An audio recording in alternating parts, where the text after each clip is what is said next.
You are listening to Inspired Caring, episode number 86.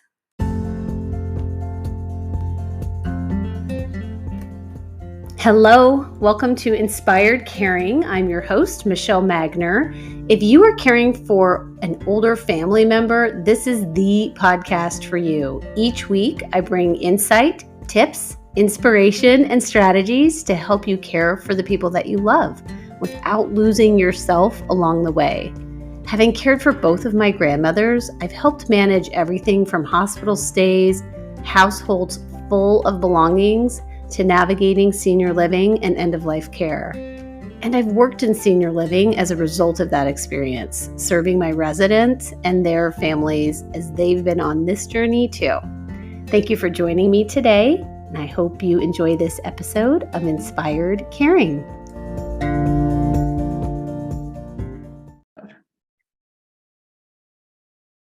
Hi, Amy. Hi, Michelle. Welcome. Thank you so much. I'm excited to be here. I am so glad you're here. We met through a mutual friend, and when I heard about what you're doing and your background, I instantly thought I was so excited you accepted the invitation to be on the podcast because I thought this would just be such a great fit. So I'm glad you're here. Well, thank you. Anytime anybody's excited to hear what I have to say and share, that just fills my bucket.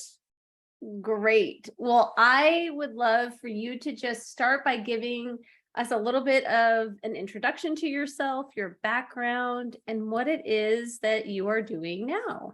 Okay. Well, I started off my professional career as a graphic designer. And after 15 or so years, decided I want to do something different. So I went back to school and became a nurse. Whoa. A little bit of a change. Yeah. And I enjoyed nursing school. It was super hard. But after nursing school, I went to work for a critical access hospital. And a critical access hospital, you basically do everything from birth to death. Okay. You can help with labor and delivery, do all the things clear through end of life. And that just gave me a little taste of everything. And while I was doing that, I got my master's because I thought I don't necessarily want to work holidays, weekends, nights forever. Mm-hmm. So I got my master's in nursing on the educator track, and thought that being a teacher was a great way to kind of help grow the next generation of nurses. It was something that I did automatically a little bit while we were in school. I just ended up kind of being the leader of any study group that we had. Got my master's and started teaching in a community college here in Lincoln. And then COVID hit, and that was really hard, not just for nursing, but for teaching. Yeah. And as a brand new teacher, it really was hard for me. I just decided that it wasn't the right place for me. Mm-hmm. But obviously learned a lot about teaching, nursing, and myself. Right. From there, I went to work for a home health hospice agency, and that was amazing. I knew immediately that this is the work I'm supposed to do. I can still teach because you do a lot of teaching, a lot of education with hospice. And then end of life, I've just gradually become so much more comfortable talking about end of life and being in that space with patients and with families, and the privilege of helping not only the patient but the families through something that our culture just doesn't talk about. Right. Like we all know it's out there. We know that it's going to come for each and every one of us. Yeah. But it's like a meta thing, like nobody talks about it really. We don't. We hide it. Like if you if you go looking for things, real things on the internet, you can't find it because it's all censored. Oh, And so knowing that people don't know what it looks like, don't know what it sounds like, don't know what it smells like, don't know what it feels like in their body as an observer, or to help your loved ones go through that, that's right. they don't know how to do it. And so I get to help them do that, even if it's just one little nugget of information, or taking them down a notch in their anxiety, all those things. Like I feel so blessed that I feel comfortable with it, and that they let me be in that space with them. Right. So while I was in that environment, again, I learned so much about myself and about the job and about nursing and about people and education, all those things. It still just did not quite feel right. So I quit the home health part of hospice and started working for an inpatient unit here in Lincoln of hospice only. And that finally felt right. That finally felt like my place. But along the way, did a lot of talking with my best friend, because who better to go to your best friend than to your best friend when you're struggling with stuff. Right. And she helped me develop my sense of security and knowledge base and comfort level with end of life, because she's super comfortable with that. And she and I had been talking about, how do we get this information out there to the masses? How can we do that and help shift our culture a little bit? Well, lots of conversations went on, and we decided we were going to start our own company. We would be educational consultants, because we didn't quite know what to call ourselves, because it doesn't really exist. Right. And so we started a little company, just the two of us here in Lincoln, and we call it Sips and Wishes. And so that's what we do. We educate people, just either individually or as many as 20 at a time, on medical things that could happen, might be offered to you at end of life, whenever that might be, because it might be an end of life might happen shortly after birth, but it might also happen when you're 98. So right. Just explain what medical things, like I said, could happen. So that when you're presented with these options, what your providers are sharing with you as options, and then you get to decide, oh, I don't really want that, or yes, I'm all in, do all the things, because I want to live to make my granddaughter's graduation or whatever milestone you might have. At any cost, no matter what. Like, that's my goal, right? That's my goal. And we support it. Like I said, we just provide the information in an educational mindset. And then you get to decide, because it's your body. You get to decide what you want or don't want.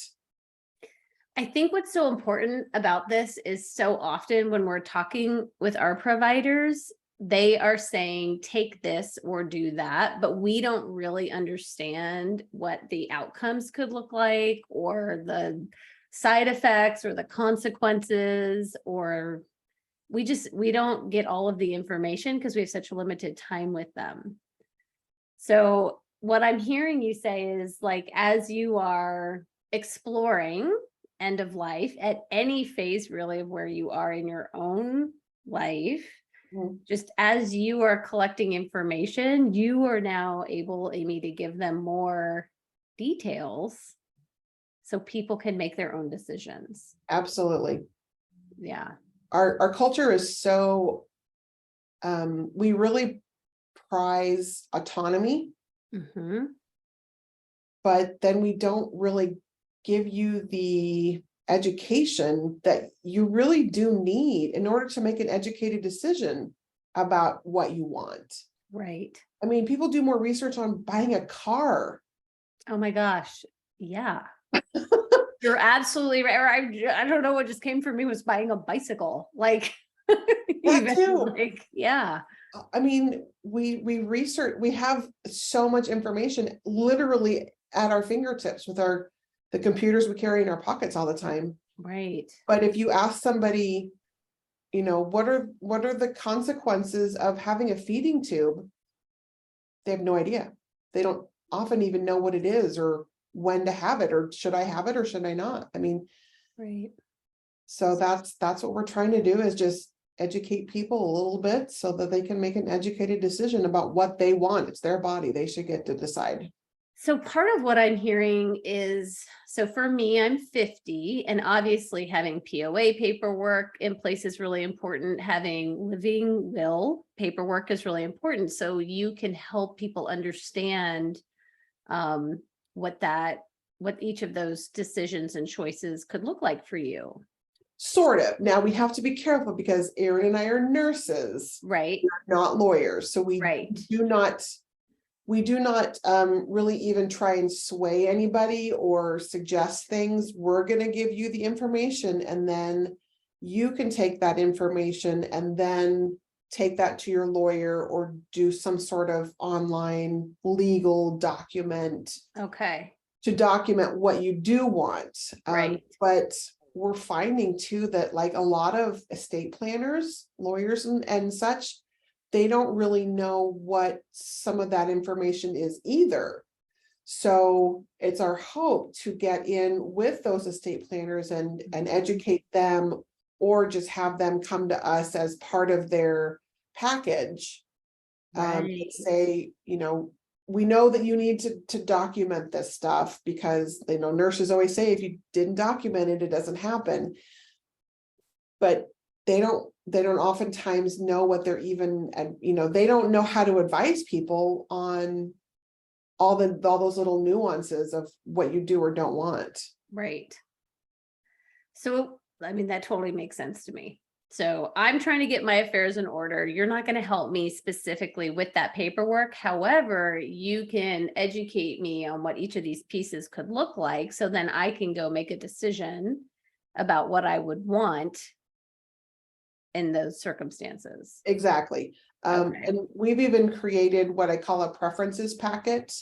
So that it's getting down to some kind of nitty-gritty details on some stuff, and we can go through all those details on that piece of paper. Then you can take that packet with you to your appointment with your estate planner to say, okay, this is what I want and this is what I don't want, so that you can, because trying to remember some of this stuff, if you're not versed in the language, I mean, it's medical stuff is a foreign language.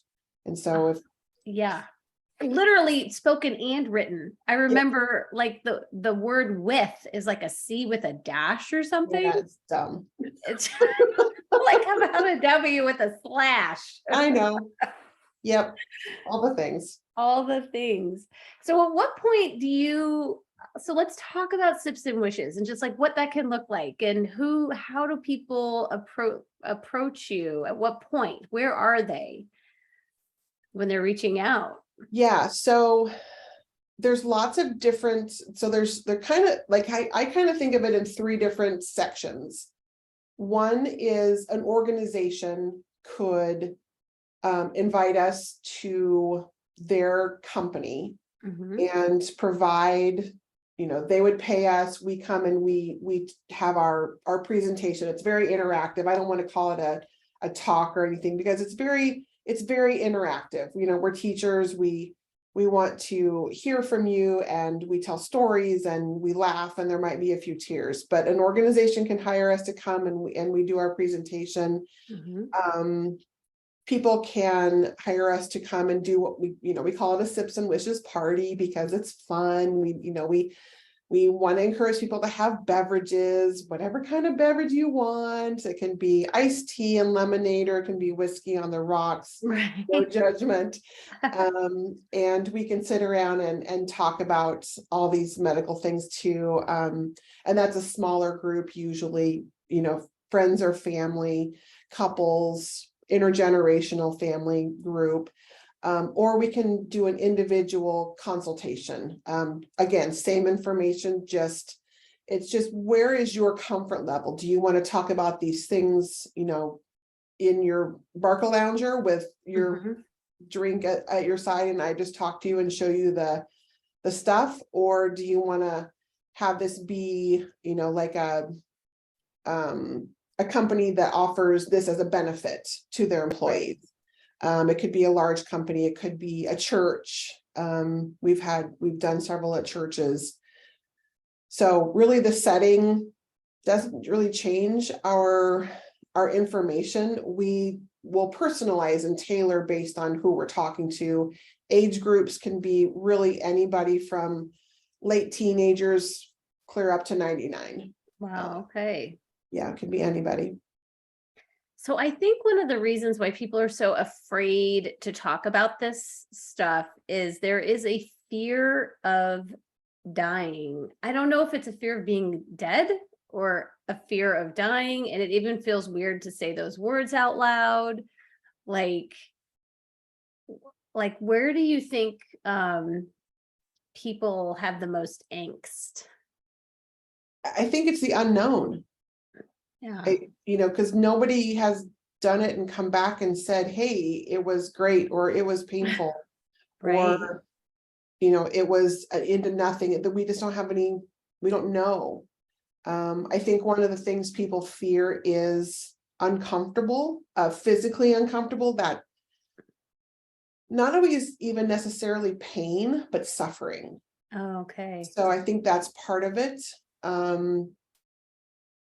The culture of your family might be, well, every time I talk about somebody dying, Aunt Margaret or Uncle Joe or Billy Bob down the street dies. And so they associate the discussion with, powers that can take a life, and that's not a thing. But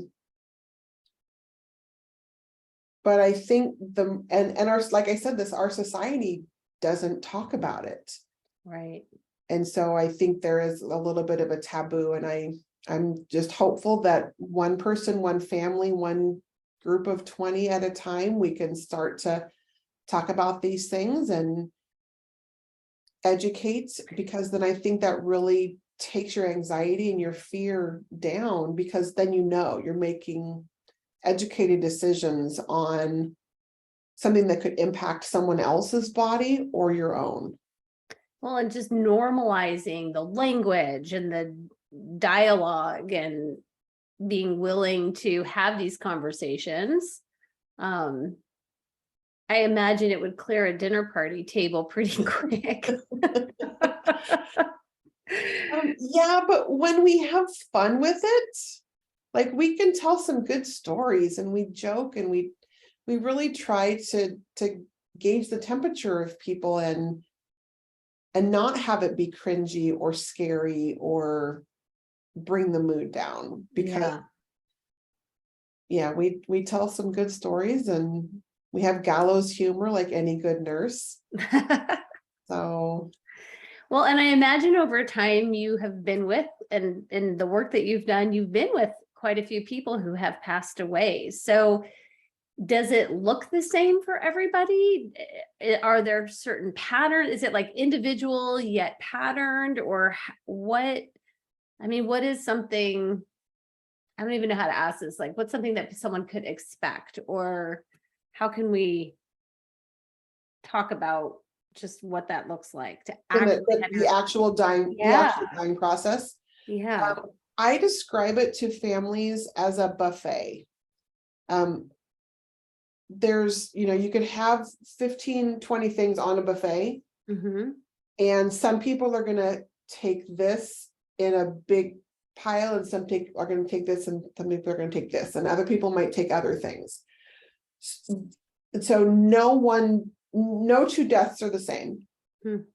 The frequency, the length of time someone spends in the dying process, it kind of depends on when you start that clock, I guess.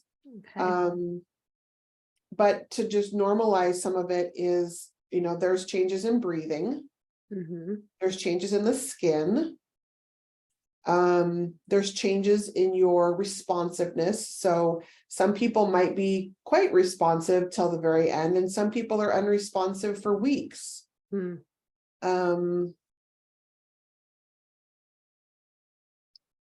think one of the biggest things that our culture has a hard time with is eating and drinking.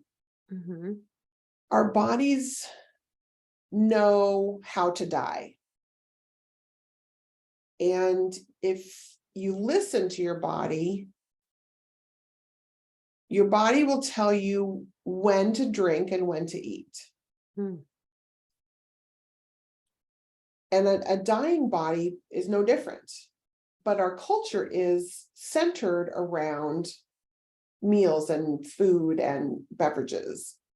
And so it's really hard a lot of times for families to reconcile, well, we're starving them. I need to offer my mom something to drink and something to eat, and continue to say, here, mom, here's another bite, here's another bite, here's another bite. Yeah. What's hard about that for the dying person is two things. They don't want to disappoint or let down their loved one who is meaning well, but it hurts. The stomach hurts when you try to put food and water in it when someone is dying. It's kind of the opposite of hunger pains. Oh, interesting. Because your body can't digest it because all of your organs are shutting down. And putting food and water into your stomach and then having it go into your small and large intestine and through, all the different bodies. It's those organs aren't really working the same as they used to. And so there's pain associated and discomfort associated with that. And so having the family understand, and the loved ones understand, we can offer a bite. Would you like anything to drink? And if that person says no, that's the end of it. Don't continue to, we'll offer it periodically, or say, I've got stuff ready whenever you want a bite. I'm here to give you a bite, and then leave it at that. What you said really struck me is the body knows how to die. And it's kind of tapping into those internal systems that are constantly functioning without us trying to control them, like our heart beating. Yep. Like so much is already happening internally within us without our control. And so I guess that's just a new concept for me, is that my body will know what to do when it's time. It is. And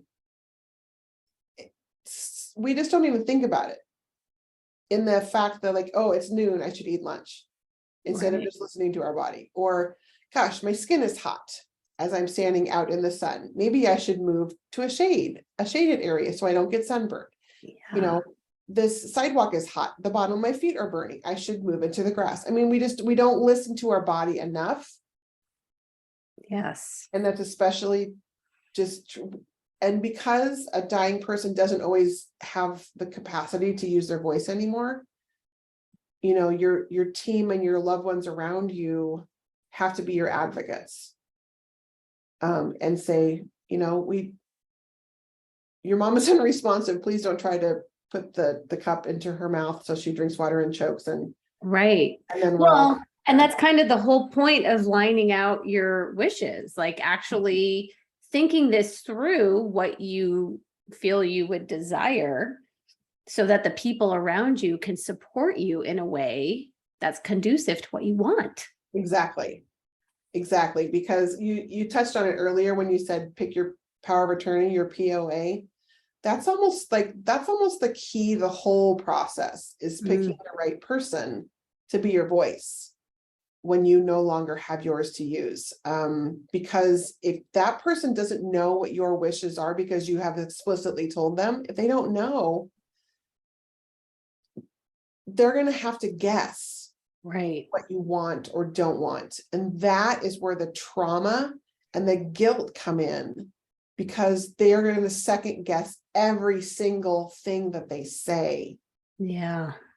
And so the whole point of all of this, as Erin and I just have seen so much, trauma and guilt make that grief super complicated when it doesn't have to be.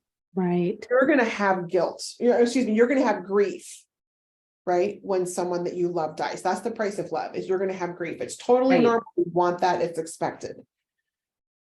But having guilt along with it, God, let's not do that. Let's have these conversations so that you don't have to guess. Right. And your person, your voice, your POA, all they're doing is saying, we had this conversation. I know what they want.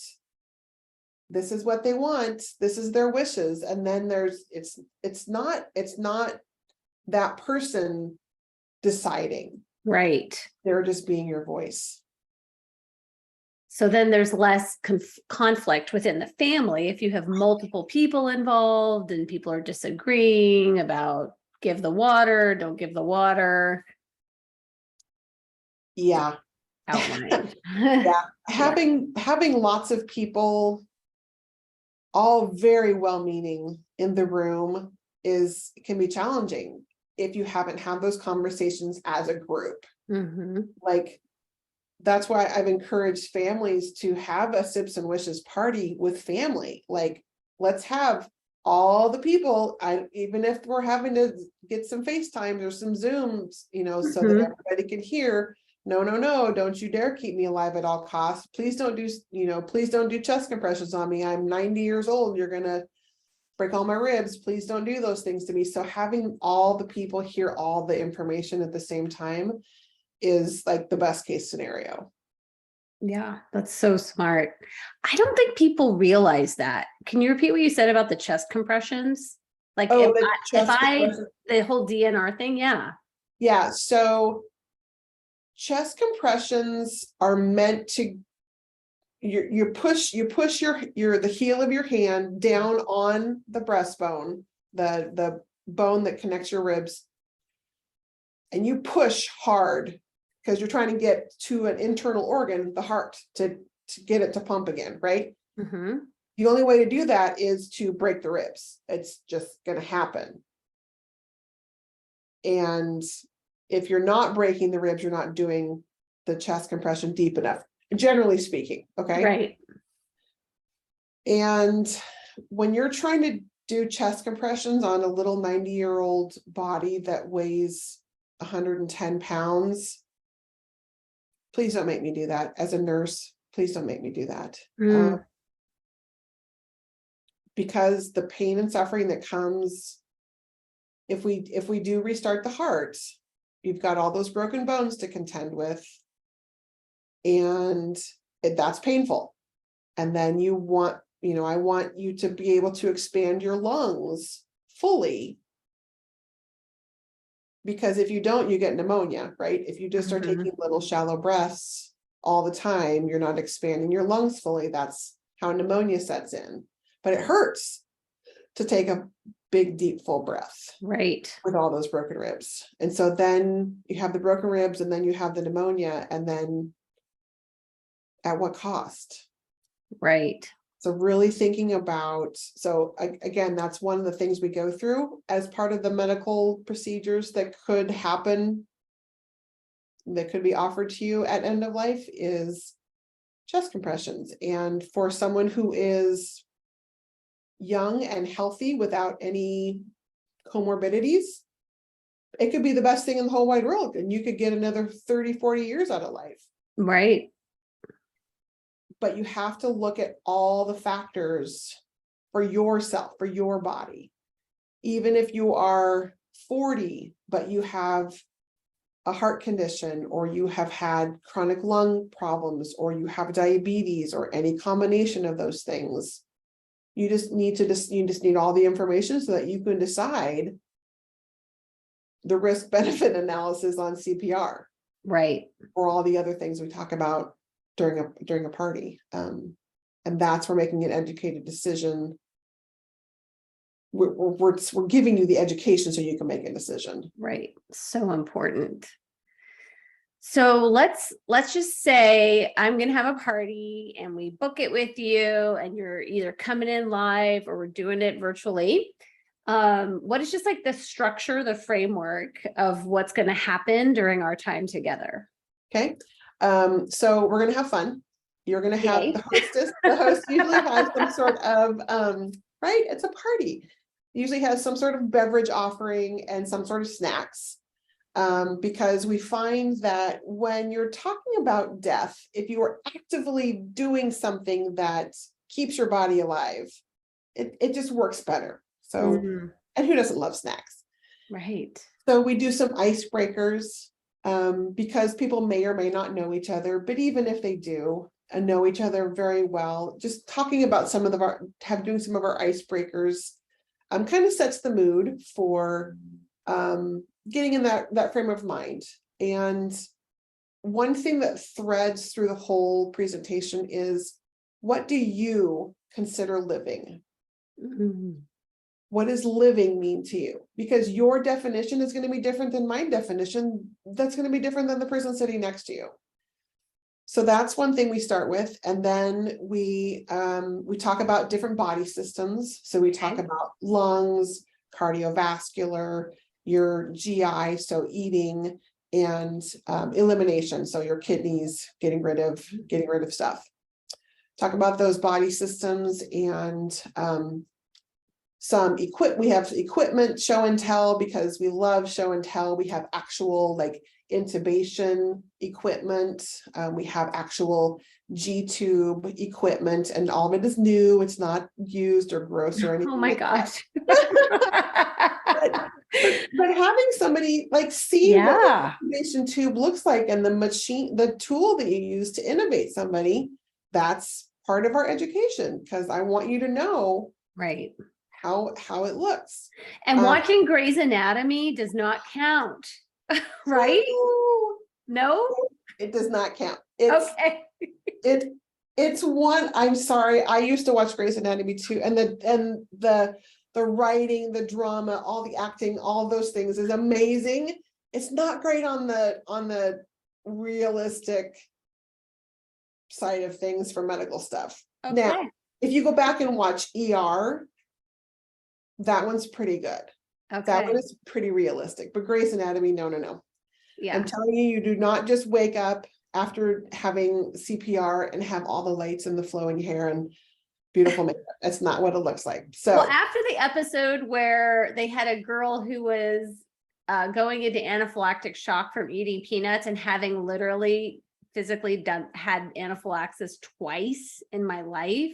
Wow. Full blown, every system shutting down, epi, Benadryl, in the hospital, like insanity. Oh my goodness. And they showed this little girl with hives, and the doctor's like, she's got anaphylactic shock. I'm like, no, she's all right. So anyway, I digress. So having the equipment there at the party and having like a show and tell is awesome. Yep, we do that. And then we talk about all the medical stuff, and then we talk about the importance of picking your person. How, if you're married, if you're not married, if you have parents, if you have children, if you document, if you don't document, all those things, legally, if you have nothing written down, who's going to be your POA. And again, we preface all this by saying, this is the nursing point of view. We are not lawyers. We don't take this to the bank on stuff. This is just our experience. But like, even if you have documented like DNR form, but your power of attorney that's also documented, if they have their form in hand and they're standing in a doorway and they say, no, I don't care that she was a DNR, you still need to do all the things because I'm the POA and you have to do those things, then we're going to try to convince your power of attorney that they really don't want to have all these things done, but who's going to sue the hospital is the person standing in the doorway and not the dead person. So right. Yeah. So we go through some of that stuff. And then we talk about the fact that we have this preferences packet that's kind of a separate thing. The party is a 2-hour already long entity. The preferences packet, I'm happy to go through with people one-on-one or at the end of a party in a group if they want to, but that can take another hour or so because there's so many great questions and you really want to think about things. And so we just take our time walking through that. But then the end of the party, we do a little wrap up finale kind of exercise that really, again, sums up the whole party and has you think again about what life or what living is to you. Yeah. And it's fun. And it's fun. And you're fun. We try to be. Well, and I think as I'm thinking about the people that are listening to this episode, as family caregivers, we want to do what we want to honor our loved ones' wishes and what we feel is best for them. And so I just think this is such an important conversation for them to have with the people they're taking care of, but then again for themselves, because what we know is that oftentimes family caregivers go down first. Yeah, it's that true. They, because their focus is on the other person, that they really need to kind of have their own ducks in a row and understanding. And also I could really imagine that this would be helpful if the discussions have not been had, for someone who's in a caregiver role to have gone through this with you so that they have more information in that moment when decisions have to be made quickly at the hospital. Because there's no time when you have a patient in front of you, right, Amy? Like, you're looking to the POA to say, are we doing this or what? That you're exactly 100% right. And I guess where it gets hard for me is that people, they want to only think about this in terms of I'm old and now I'm going to die. And the most traumatic situations that Erin and I have seen are the unexpected ones. They're the car accidents, they're the hunting accidents, they're the stroke, they're the heart attacks. My kid dove into a lake that was shallow and now I have to decide what to do. Right. And no one wants to think about those things because that's gut-wrenching. And I know people often say, oh, I can't imagine what I would do. But you can imagine, but you don't want to think about it because it's too awful. But those families are left with so much guilt and so much trauma because they don't know. They're standing in that doorway and their brain is flooded with all these body chemicals that they cannot think straight. Right. And they have no idea what the words are that someone is saying to them. All they're doing is they're just watching what's happening and they have no idea what to do. And so it's those people that I would love to have these conversations around their dining room table when it's calm and relaxed and we can joke and we can think, and yeah, it's going to be hard. It's going to be uncomfortable, but from uncomfortable comes change. When you let yourself be in that safe environment and have those really uncomfortable conversations, it makes an impact. Not just the way you think about things, but it could literally change somebody's life. Because then you're able to say, I don't want to lose my son after this hunting accident, but I know, we've had this conversation, his version of living is snowmobiling and skiing and being on the lake, and to know that he would be in a wheelchair or like laying in a bed in a vegetative state for the rest of his life, that is not living to him, and he does not want to do that. Right. So let's figure out how we can make the best of this situation. And I'm going to make his voice be heard. I'm going to tell you what he told me, what he would want. It's not me making the choice. Right. I'm telling you what he wants. Right. Often I say discomfort is the currency for success. Oh, I like that. Because as I do physical races and challenges, I know that for me to be successful, to complete that race, I'm going to have to be uncomfortable in the preparation for it. But then really what you are offering people, Amy, is peace of mind ultimately, because having a maybe uncomfortable 2-hour conversation, we can eradicate years of guilt.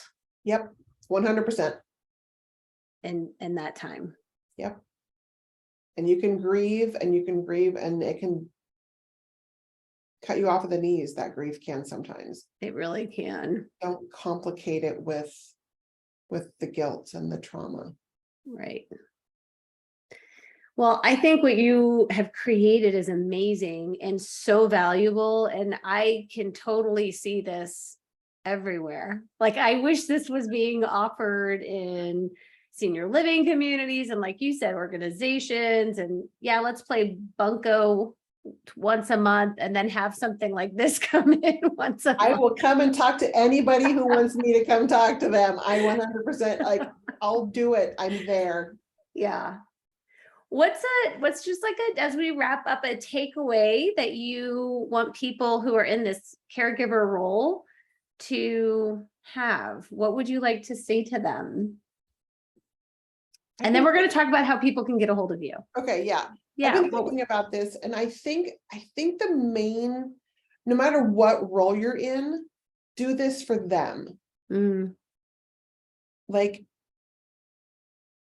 especially like we're at the very beginning of December right now. We're getting into some gift giving modes right now. Do this. This is a gift that will keep on giving.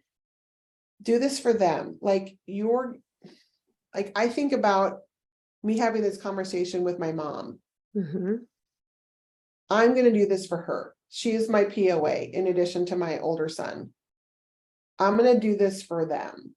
Yeah. So I think that's what it is. I think that's the main takeaway, is do this for them, because we're so many of us are so selfless in a lot of things that we do.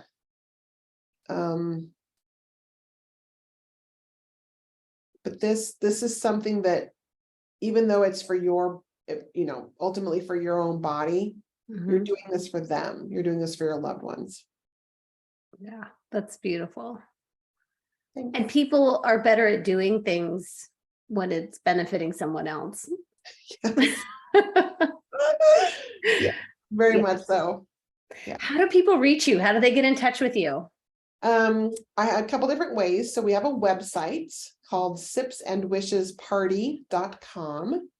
And from there, you can direct message me from there, or there's a email, sipsandwishes@gmail.com. Perfect. We're on Facebook, Sips and Wishes. You can find us there. I'm not into other social media platforms quite yet, but soon, I hope. But yeah, they can get a hold of me any of those ways, and I'm happy to share the ideas and book a party, or book your organization, or just come and have a conversation in your living room if that's the most comfortable for you. Well, I think everybody should do this. Me too. Including me. I need to book this too. Do it. I got my calendar pulled up. Let's do it. Thank you so much for being here. This was great. Michelle, it was an honor to be recognized by you, and that you thought this was valuable too. So thank you so much. And I look forward to continuing our friendship. Me too. We have more to come. Yay. Yay.